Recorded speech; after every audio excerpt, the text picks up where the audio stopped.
Masachet Eruvin, résumé du Daf Kaf Bet. La Gemara ramène ici le pasuk de Shir HaShirim qui dit Kevutzotav taltalim shechorot kaorev.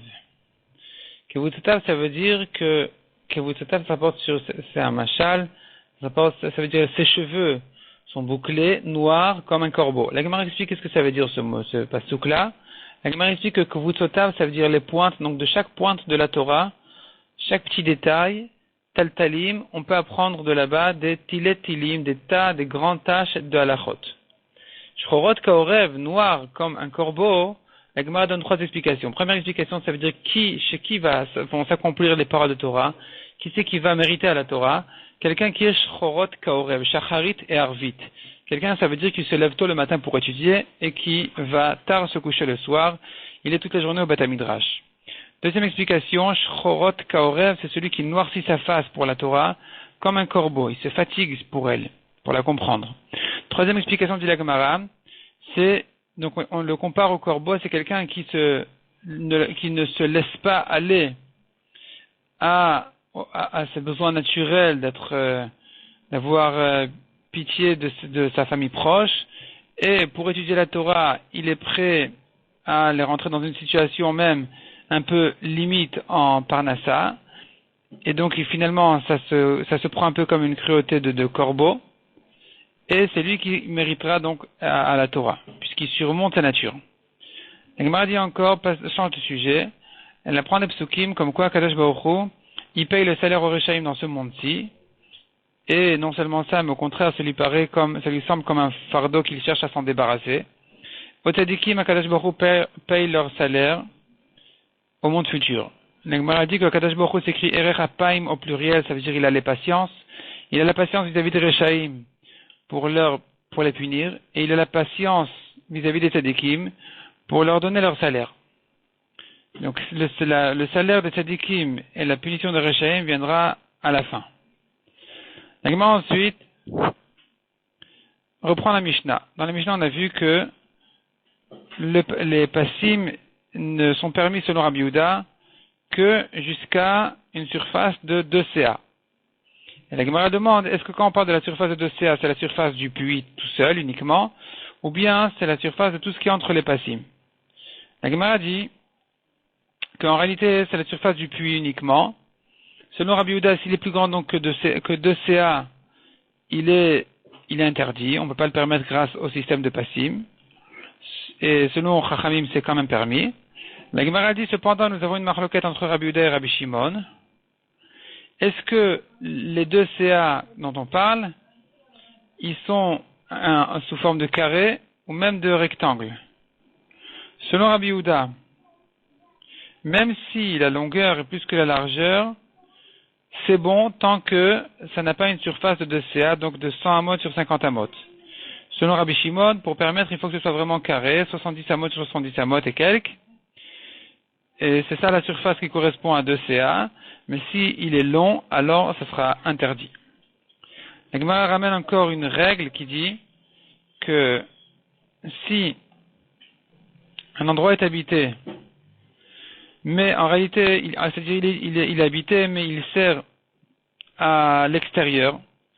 Donc il est habité, mais en réalité c'est comme un gardien qui se tient là-bas mais pour garder le champ. Ça s'appelle pas une habitation, et donc le karpef en question est interdit. Donc le karpef, on avait dit, c'était un terrain qui était entouré de barrières, et que dès qu'il dépasse une surface de 2 CA, il est interdit, même s'il est entouré de barrières, sauf si vraiment il est habité. Et là on dit que si l'habitation elle sert au champ, elle sert à l'air, à l'extérieur, c'est pas bon. Mais inversement, si c'est un endroit ouvert, et cependant, donc il n'y a pas de toit, et malgré tout, ça sert, il est habité pour un endroit fermé. C'est-à-dire, tout dépend de l'habitation. Si c'est un endroit qui est habité, même s'il est ouvert, c'est bon. Si c'est un endroit qui ne s'appelle pas une habitation, même si c'est fermé, puisque ça ne sert qu'à garder les champs, qui n'est pas une habitation, alors c'est pas bon, c'est interdit. Mishnah suivante.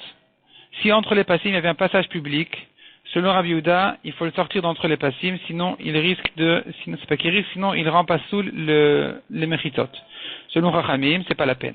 La Gemara dit, selon Rachamim, on voit la force des Mechitzot qui ne s'annule pas malgré un passage public. La Gemara passe à la ville de Yerushalayim en disant que c'était un Reshut Arabim qui, pour le permettre, on était obligé de fermer les portes la nuit. Sinon, on n'aurait pas eu le droit de permettre là-bas. La Gemara maintenant reprend la Machloka dans la Mishnah et pose une contradiction dans Rabbi Yehuda et dans les Chachamim. Rabbi Yehuda qui avait dit que le passage public annule les Mechitzot, dit ailleurs, quelqu'un qui a deux maisons de deux côtés du Reshut Arabim, il peut faire en mettant des lechi et des korot, il pourra porter entre les deux maisons. Malgré qu'a priori, il y a un passage public qui traverse cet endroit-là. Répond la Gemara que dans notre Mishnah, les Passim, ce sont des mauvaises Mechitzot. Tandis que dans le cas de Rabbi Yehuda, il y a au moins deux bonnes Mechitzot qui sont les maisons. Dans les Chachamim, nous avons aussi une contradiction, qui eux dans la Mishnah ne craignent pas le passage public. Et par contre, dans l'histoire de Rabbi Yehuda, des deux maisons, ils craignent le passage public en disant, il est impossible de permettre de porter entre les deux maisons, même s'il met des lechi, des korot, ça sert à rien. Donc, répond la Gemara, dans notre Mishnah, c'est bon parce que il y a les Mechitzot dans les quatre côtés du puits. Même si elles ne sont pas complètes, mais au moins, elles encadrent le puits des quatre côtés. Tandis que dans le cas des maisons, puisqu'il n'y en a que deux, c'est insuffisant, le passage public les annule. La Gemara ensuite dit, les pentes raides en Eretz Israël ne sont pas considérées comme un Reshut Arabim, parce qu'elles ne ressemblent pas au camp du désert, où là-bas il était plus facile à marcher. Ces endroits-là qui sont difficiles à surmonter, ils ne sont pas considérés comme un Reshut Arabim. La Gemara demande maintenant, si nous avons une pente très raide, qui est très fréquentée, elle est fréquentée par un grand monde, est-ce que ça s'appelle un Reshut Arabim ou pas? Donc déjà, selon Chachamim, il est clair que ça ne s'appelle pas un Reshut Arabim puisque la pente, elle est tellement raide qu'elle s'appelle en soi une Mechitza, et le fait que les gens traversent cette Mechitza, le passage public qu'on a vu dans notre Mishnah n'annule pas les Mechitzot, malgré qu'il est facile, qu'elle va remettre dans le cas où il est difficile, comme ici. La question se pose selon Rabbi Yehuda, est-ce que je dis que selon Rabbi Yehuda qui dit que le passage public annule les Mechitzot, ça sera même dans un cas où ils ont beaucoup de mal à passer là-bas ou pas? Et répond la Gemara, oui, c'est un problème. C'est un problème. Le passage public annule les Mechitzot, même s'ils ont beaucoup de mal, même s'il faut grimper sur des cordes pour marcher là-bas. Malgré tout, ils annulent les Mechitzot. La Gemara autour de ça amène un développement de quelques Mishnayot et Braithot pour prouver, pour objecter, mais finalement la Gemara elle reste sur ces mots-là, comme quoi selon Rabbi Yehuda, si c'est fréquenté par un grand monde, même s'ils ont beaucoup de mal à marcher là-bas, ça annule les Mechitzot.